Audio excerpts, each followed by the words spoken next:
ডিব্ৰুগড় জিলাৰ ভিতৰতে একমাত্ৰ তৃণমূল কংগ্ৰেছৰ প্ৰাৰ্থীগৰাকীৰ হৈ খোৱাঙত নিৰ্বাচনী প্ৰচাৰ তৃণমূল কংগ্ৰেছৰ ৰাজ্যিক সমিতিৰ প্ৰথমবাৰৰ বাবে এইবাৰ ৰাজ্যৰ পঞ্চায়ত নিৰ্বাচনত অৱতীৰ্ণ হৈছে সৰ্বভাৰতীয় তৃণমূল কংগ্ৰেছ।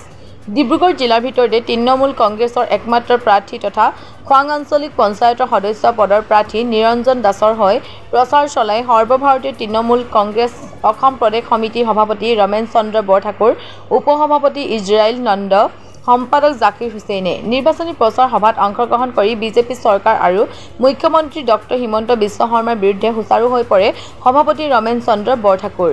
ভূমিপটা দিয়া, অনাময় আঁচনি, অৰুণোদয় আঁচনি ইত্যাদি দিয়াৰ নামত বিজেপিয়ে প্ৰতাৰণা কৰা অভিযোগ। প্ৰতাৰণা কৰা বিজেপি চৰকাৰক ধৰ্ম আৰু সম্প্ৰদায়ৰ নামত ভাগ ভাগ কৰি সদায় শাসনত থাকিবলৈ কংগ্ৰেছে সুবিধা কৰি দিলেও তৃণমূল কংগ্ৰেছে সেই সুবিধা কৰি নিদিয়ে বুলি মন্তব্য প্ৰদান কৰে সৰ্বভাৰতীয় তৃণমূল কংগ্ৰেছৰ ৰাজ্যিক সভাপতিগৰাকীয়ে। ইফালে পাক অধ্যুষিত কাশ্মীৰক ভাৰতৰ অধীনলৈ আনিবলৈ দাবী ৰমেন চন্দ্ৰ বৰঠাকুৰৰ। ইয়াৰ কাৰণে যদি যুদ্ধক্ষেত্ৰত আগবাঢ়িব লাগে নিজৰ অনুজ্ঞাপত্ৰ থকা পিষ্টল লৈ আগবাঢ়ি যাম বুলি মন্তব্য প্ৰদান কৰে তৃণমূল কংগ্ৰেছৰ ৰাজ্যিক সভাপতি ৰমেন চন্দ্ৰ বৰঠাকুৰে। যেহেতু উজনি অসমৰ 2 তাৰিখে আৰু বৰাক ভেলীত আমাৰ 2 তাৰিখে হ'ব, সেই বৰাক ভেলীত আমাৰ সাংসদ সুস্মিতা দেৱ ডাঙৰীয়ানীয়ে কৰ্ণ ধৰিছে বা আগভাগ লৈছে। মই অসমৰ বিভিন্ন প্ৰান্তলৈ যাম। উজনি অসমত যেহেতু 2 তাৰিখে হ'ব সেইকাৰণে আগ কৰিছোঁ।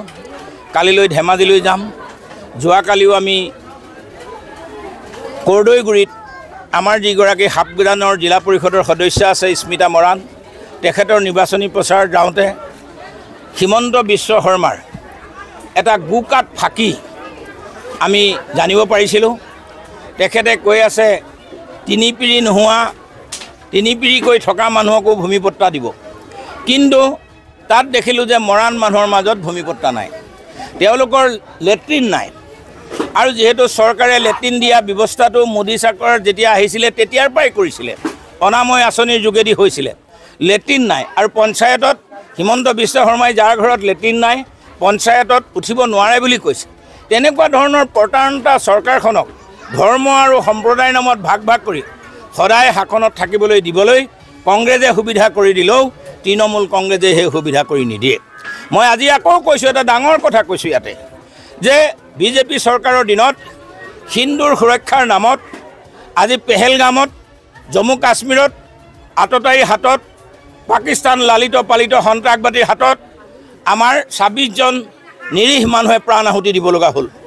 আৰু আজি মোদী ডাঙৰীয়াই কেনেকুৱাকৈ কৈ আছে যে মোদী ডাঙৰীয়াই কৈ আছে, কি কৈ আছে যে ইয়াৰ বদলা হ'ব, ৰাইজে দেখিব, বিশ্বই দেখিব। কিন্তু মই আপোনালোকৰ যোগেদি মোদী ডাঙৰীয়াক ক'ব খুজিছোঁ, এই বদলা মই তৃণমূল কংগ্ৰেছৰ সভাপতি হিচাপে পাক অকুপাইড কাশ্মীৰ ভাৰতৰ অধীনলৈ আনিবৰ কাৰণে মোদী ডাঙৰীয়াক দাবী জনাইছোঁ। আৰু ইয়াৰ কাৰণে যদি যুদ্ধক্ষেত্ৰত আগবাঢ়ি যাব লাগে, মোৰ যিটো লাইচেঞ্চিয়েড ৰিভলভাৰ আছে তাকো লৈ মই পাক অকুপাইড কাশ্মীৰত জাষ্ট কৰিবলৈ যাম। কিন্তু আমাক মূল কথাটো হ'ল, আমাক পাক অকুপাইড কাশ্মীৰ লাগে এইটো বিজেপি চৰকাৰে, ডাবল ইঞ্জিনৰ চৰকাৰে দেখুৱাই দিব লাগিব। আৰু হিমন্ত বিশ্ব শৰ্মা ডাঙৰীয়ালৈও মই এটা প্ৰশ্ন কৰিছোঁ। এই প্ৰশ্নটো হ'ল এইটো যে আপুনি ডিব্ৰুগড়ত এখন বিধানসভা বনাইছে, বিধানসভা বনোৱাত আমাৰ আপত্তি নাই, ডিব্ৰুগড়ৰ ৰাইজৰ উন্নতি হ'ব, মোৰো আপত্তি নাই। মোৰ 2জনকৈ ভাই ডিব্ৰুগড়ত থাকে, মোৰ মাতৃ পিতৃও ডিব্ৰুগড়তে আছিল, গতিকে মোৰো আপত্তি নাই। মই ডিব্ৰুগড় মিউনিচিপাল বৰ্ডৰ ৱাৰ্ড কমিশ্যনাৰো আছে। কিন্তু মই প্ৰশ্ন কৰিছোঁ, তুমি ধাৰ লৈ লৈ লৈ কিয় তুমি এই বিধানসভাখন বনাব লগা হৈছে? অসমৰ এই বিধানসভাখনে কি উন্নতি কৰিব পৰা নাই? ইয়াত কিবা কমিশ্যনৰ অংক আছে নি? এই কথাষাৰ হিমন্ত বিশ্বই পূৰা কৰিব লাগে, এয়া মই আপোনালোকৰ বিচাৰিছোঁ। লগত মই আজি এই যিটো আমাৰ কেণ্ডিডেট আমাৰ নিৰঞ্জন দাস ডাঙৰীয়া আঞ্চলিক পঞ্চায়তৰ সদস্য জিকাবৰ কাৰণে ৰাইজৰ ওচৰলৈ আহিছিলোঁ। ৰাইজে আমাক যি মৰম দিলে, যি বিহু দলেৰে আমাক আগুৱাই আনিলে, যি সমৰ্থন কৰিলে, সেই কাৱৈমাৰী গাঁৱৰ ৰাইজৰ শলাগ লৈছোঁ। আৰু যাতে আমাৰ প্ৰাৰ্থীক জয়লাভ কৰিব পাৰে তাৰ বাবে কৰজোৰে আবেদন জনাইছোঁ। এইবাৰ পঞ্চায়ত নিৰ্বাচনত প্ৰথমবাৰৰ বাবে তৃণমূল কংগ্ৰেছে অৱতীৰ্ণ হৈছে নেকি? হয়, আৰু গোটেইকেইখন জিলাতে দিয়া হৈছে নে? আমি অসমৰ বিভিন্ন জিলাত দিছোঁ, যে তাৰ মাজত মই নোহোৱাকেইখনহে কৈছোঁ। আমি দিয়া নাই শিৱসাগৰ, যোৰহাট, গোলাঘাট এনেকুৱা ৰাজ্যত দিয়া নাই। ধুবুৰীত আমি এখন জিলাত, ধুবুৰীত আমাৰ সম্পূৰ্ণ ভাল সংগঠন থকা অৱস্থাটো সভাপতিৰ খেলিমেলিৰ কাৰণে আমি দিব নোৱাৰিলোঁ। বাকীটো অসমৰ বিভিন্ন জিলাতে আমাৰ প্ৰাৰ্থী আছে। এইখিনিৰ বাহিৰে যেনেকৈ আপোনাৰ তিনিচুকীয়াত আছে, তিনিচুকীয়াত আমাৰ 4জন জিলা পৰিষদৰ সদস্য আছে, আঞ্চলিক পঞ্চায়তৰ সদস্য আছে, ৱাৰ্ড মেম্বাৰ আছে। সমগ্ৰ অসমত আমি 44জন আঞ্চলিক পঞ্চায়ত দিছোঁ, 28খন ZPC যিটো 786জন আমি মেম্বাৰ দিছোঁ। গতিকে এতিয়া ৰাইজে তৃণমূল কংগ্ৰেছক আঁকোৱালি লৈছে আৰু এই তৃণমূল কংগ্ৰেছৰ যাত্ৰা উজনি অসমত আমাৰ নেতৃত্বত আজি ইয়াতে আমাৰ উজনি অসম ইনচাৰ্জ 9খন জিলাৰ ইনচাৰ্জ আমাৰ ভাইচ প্ৰেচিডেণ্ট কোৰ কমিটি সদস্য শ্ৰমিক নেতা ইজৰাইল নন্দৰ তত্বাৱধানত আছে আৰু জাকিৰ হুছেইন ডাঙৰীয়াই আমাক যথেষ্ট সহায় কৰিছে। মই নিজে এই অঞ্চলৰ ৰাইজ, গতিকে মই এইটোৱে ক'ব খুজিছোঁ যে উজনি অসমতো আমি তৃণমূল কংগ্ৰেছ সুসংগঠিত কৰিব খুজিছোঁ। আপোনালোকক জানিবলৈ দিছোঁ যে আন নালাগে তিনিচুকীয়া জিলাখনত 6টা বিধানসভাৰ চিট আছে। আমি খুব কম সময়ৰ ভিতৰতে তিনিচুকীয়া জিলাখনক এনে এটা পৰ্যায়লৈ নিছোঁ, আমাৰ প্ৰাৰ্থী হাৰক বা নেহৰক আমি তিনিচুকীয়া জিলাখনৰ 6টাতে 5টা প্ৰাৰ্থী দিব পৰাৰ এক আমি পৰিৱেশ সৃষ্টি কৰি পেলাইছোঁ। গতিকে ৰাইজে আমাক আঁকোৱালি লৈছে। আমি আশা ৰাখিছোঁ 2026ত আমাৰ নেতৃত্বই কৈছে আমি যদি 126টাটো প্ৰাৰ্থী দিব পাৰোঁ তাৰো ব্যৱস্থা কৰিবৰ কাৰণে আমাক নেতৃত্বই দিছে। আৰু এই সকলোখিনি কথা আপোনালোকৰ সাংবাদিক হ'লেও সমাজৰ অবিচ্ছেদ্য অংগ, আপোনালোকৰ ওপৰত সহায় সাৰথি বিচাৰিছোঁ।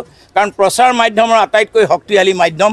আজি আমি কাৱৈমাৰী গাঁৱত এই পঞ্চায়ত প্ৰচাৰ মাধ্যমৰ যোগেদি সভা কৰিলোঁ।